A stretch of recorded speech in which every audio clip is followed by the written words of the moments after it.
Okay, hello.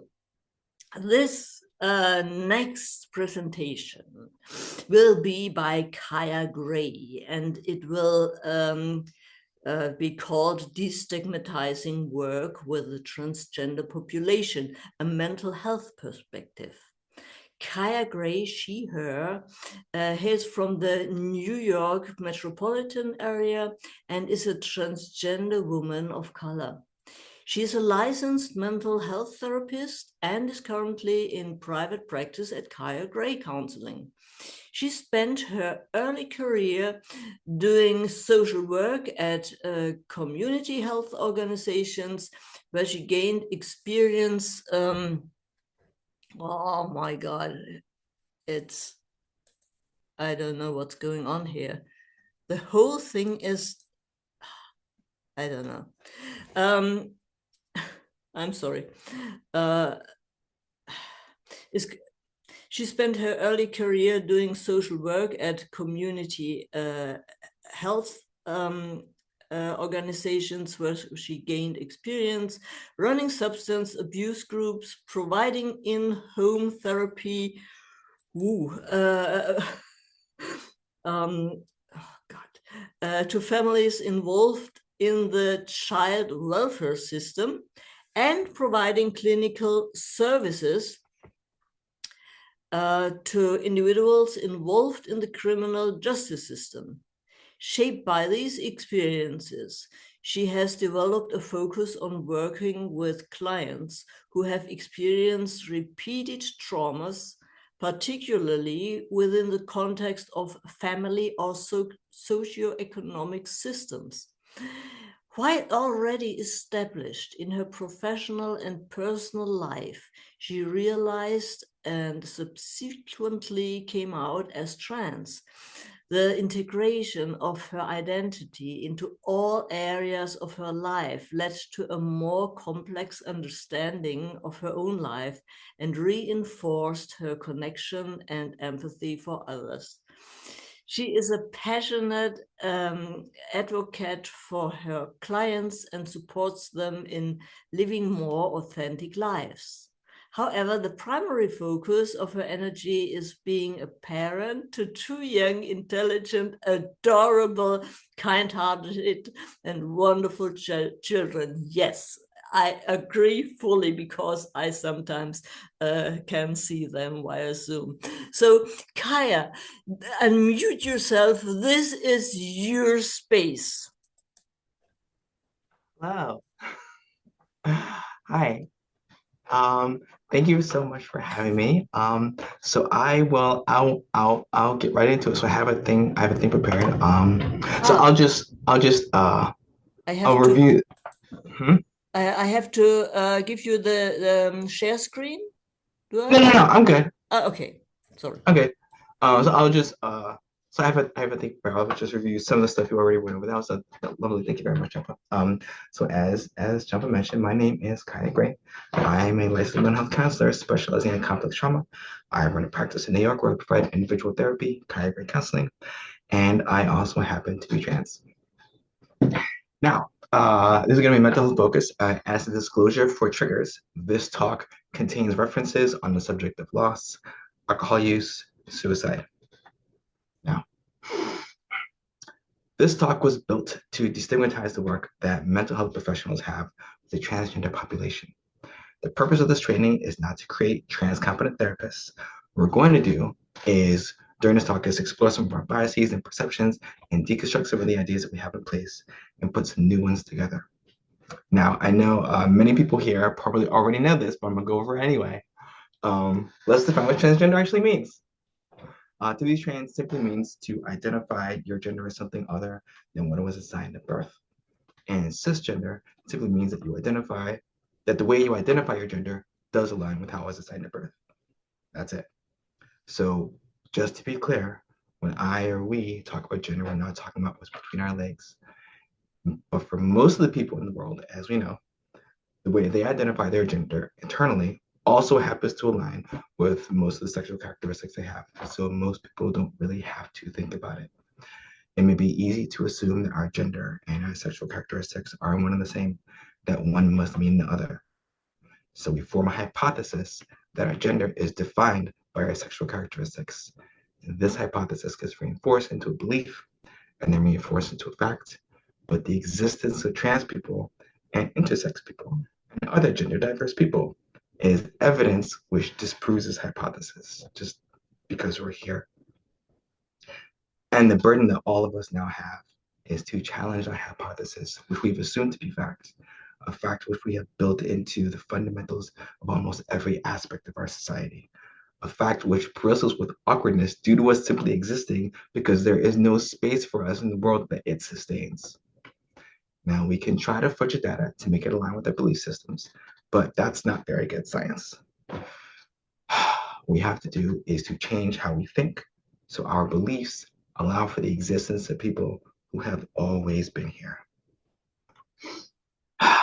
So, the brain is not here to tell us the truth. It lies to us all the time. It's constantly omitting information, coloring data, so it can make things make sense. The job of the brain is to function, and it likes to be efficient. If it has a way of processing information that works, it's not going to want to change that process. I like to think of the brain as a mound of dirt, and the flow of information, like water, running down that dirt mound. Eventually, a little crevice will get dug in the dirt from the running water, which allows for more structured and efficient flow of information. This is kind of what a belief looks like.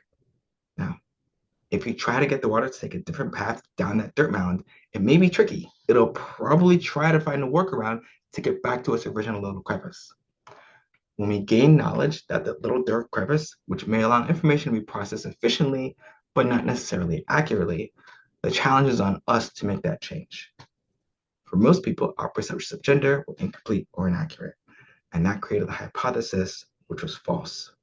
A false hypothesis which led to harmful beliefs that we don't exist, and if we do exist, then we shouldn't. The responsibility is on us to make that change. We go through life thinking that the world is one way, and then we find out that the world is actually a bit different than how we thought it was.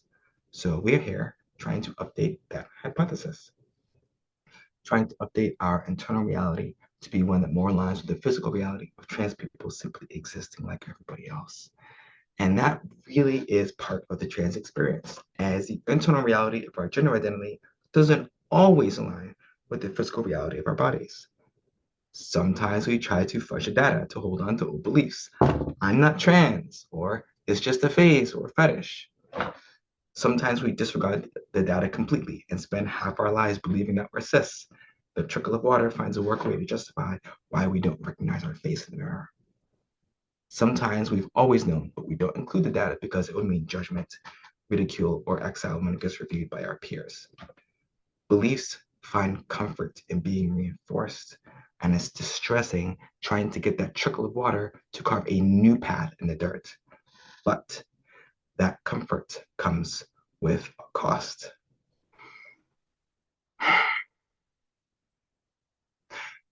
Despite trans being in the name of our label, and we're so often associated with the process of transitioning, we are not defined by our transition. Our identity is not our transition. Transitioning is simply the action we take in order to more closely align our physical reality with our internal reality, which for mental health professionals is kind of our whole deal. As clinicians, many of us are focused on authenticity, on aligning our behaviors, values, and beliefs, because when they're not in alignment, we're in distress. In the same way, a person who experienced a loss may be distressed during the efforts to reconcile that loss. In my internal reality, I may have an ice cream cone, while in my physical reality, the ice cream cone has fallen on the floor, though I may not have yet accepted or reconciled this loss. A part of me is still holding on to the belief that I have an ice cream cone, so I stay frozen, watching it melt in disbelief. Sometimes in our internal reality, it makes sense, and we anticipate that if we call dad, his voice would pick up on the other line, even though in the physical reality, he's already passed. Trying to exist in these two discrepant realities is distressing, and it impacts our ability to function. We avoid it, or we drown it in alcohol, We throw ourselves into work or off a bridge. We lie to ourselves. We fudge or omit the data just to get it to work, even if it doesn't work. As clinicians, we generally move our clients toward authenticity, helping to reconcile the discrepancies so our internal and physical realities align. That's what transition is all about. No one becomes trans. It's not an environmental or a social factor. We're just born. Being trans is not inherently traumatic. However, believing that you shouldn't exist, believing that you are inherently wrong or dangerous, being told you aren't valid, being withheld love from family or friends, being withheld respect from society, feeling enough shame to hide from others or even yourself. This can be traumatizing. We are not born with any of these things. All of these things are simply consequences of simply living in the world, our world, the world we all made with our beliefs and our actions, the world we're making right this moment. The concept of gender is deeply ingrained within ourselves and in society. We learn at a very young age, and we don't question it because everybody plays by the same rules. Everyone accepts this false hypothesis as a fact. When a young child begins to explore their gender identity and we correct them, it starts the pattern of invalidating their internal reality. When we have no representation, no language, no framework of understanding, then as children, we have no tools to validate ourselves. We learn to dismiss ourselves, to force ourselves to believe something that doesn't quite align with our internal sense of self. Many of us, as trans people, become quite adept at invalidating ourselves.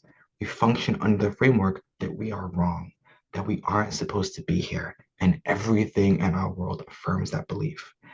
Except that is simply the consequence of us processing our reality through a false hypothesis. This is simply what we tell ourselves to make the world make sense. And in order for it to make sense, we fudge the data. We tell ourselves, I'm not good enough, or this isn't real. Maybe we make ourselves small and invisible. Maybe we end up hating ourselves. Maybe we end up being angry and lashing out at others. All because we're working under belief that we don't or aren't supposed to exist. Over time, the little crevice from that trickle of water can turn into a river or a canyon. And it can take a long time and a lot of work to undo that. Our role as clinicians is to support undoing the internal damage, which is kind of our whole deal. As our responsibility as clinicians is to see not only the external presentation, but to acknowledge and affirm what lies just past it. This is how we shift how we perceive the transgender population. So we don't feel the need to walk on eggshells or fear that we might offend by using the wrong pronoun. And instead of being seen as a liability when our trans clients ask for gender-affirming letters for surgery, it's instead seen as a resource we can provide as clinicians to support and affirm them. I actually first decided to put this together when I saw how much fear and misinformation it was regarding writing gender-affirming letters for surgeries or procedures for transgender clients. And I'm not going to read a bunch of statistics to you. By now, many people know that the regret rate for gender-affirming surgeries are less than 1%, which is less than the regret rate for a knee replacement surgery or getting a tattoo or having children. Generally, when a trans person wants to go on hormones or have a gender-affirming surgery, it's not an impulse decision. A significant amount of thought, personal research, or internal work is usually done before it's mentioned to even a safe affirming person. Of those who do regret gender affirming medical procedures, most of the time it isn't because they regret transitioning, but because they face external social pressures. Just to be clear, the majority of gender affirming care don't require letters of affirmation from doctors or clinicians because most gender affirming care is actually for cis people. Breast augmentation for cis women, whether for aesthetic purposes or for medically necessary mastectomy, is gender affirming care. Hair transplant procedures and testosterone supplements for cis men is gender affirming care. Estrogen for when you start to reach menopause. Viagra for when your manhood starts to take a pause. Laser hair removal for that bikini line or PCOS, Botox, nose jobs can all be forms of gender affirming care. Every single form of gender affirming care was originally designed for cis people. Yet, when it's repurposed for trans people, it takes on a new meaning. We get asked if we're really sure because some of these changes are irreversible. Yeah, that's the point. We have to justify ourselves and prove our need through our level of distress. We face doctors who are uneducated to our needs and mental health professionals who string us along for months with no intention of giving us a letter of affirmation. Not every trans person seeks medical or surgical transition options. Being trans, like everything else, is on a spectrum. Some wish to mirror their cis counterparts as closely as possible. Others change some things, but not everything. Some wish to change things, but face social, emotional, or financial barriers. And some are perfectly fine in the bodies as is. What often guides us to make or not make changes are our emotions, just like with everyone else. Well, generally in the form of euphoria, intense happiness, or dysphoria, intense distress. Everyone's experiences are different, but I would say gender dysphoria is like living in a nightmare that you can't wake up from because it's reality. Where gender euphoria is like the joy from when a bird finally realizes that its wings can be used for flying. As clinicians, it can be easy to focus on the distress or to want to write up a diagnosis. It's often what we were trained to do. But as we all know, a person is not a diagnosis. We are not defined by our disorders or our stressors or the worst thing that's happened to us. What defines us is what we do with these things. Sometimes, in response to the distress or simply to feel more like ourselves, we undergo the process of transitioning. But this is not who we are. It is simply the thing that we do. Trans people are not defined by the hormones that we take, nor are we defined by the surgeries or procedures we have done or do not have done. We are not more or less valid because we've changed our name or appearance. None of that defines being trans. What validates a person being trans or cis is simply that we exist. When I first realized I was trans, I was terrified, not of being trans. The prospect of transitioning filled me with excitement and joy, but rather how I was now going to fit into the world and how the world would allow me to fit within it. It takes courage to be yourself in any form. We are not the first, nor will we be the last group of people who are feared by our neighbors, abandoned by our families, dismissed by the medical community, misunderstood by the mental health community, or even attacked by our own government simply for trying to be ourselves. Challenging our biases and stigmas take real work. I thought I had an inclusive mindset until I started transitioning, and I was forced to confront internalized transphobia, homophobia, misogyny that I have been carrying around for decades.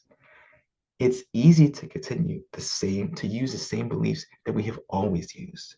It's easy to make others the exception when they don't fit into the world as we know it. But ultimately, we make the world and ourselves better when we're able to challenge the beliefs that cause harm. We make the world and ourselves better when we're able to expand our perceptions and believe to see other people not as other people, but simply as part of the world, because we all are.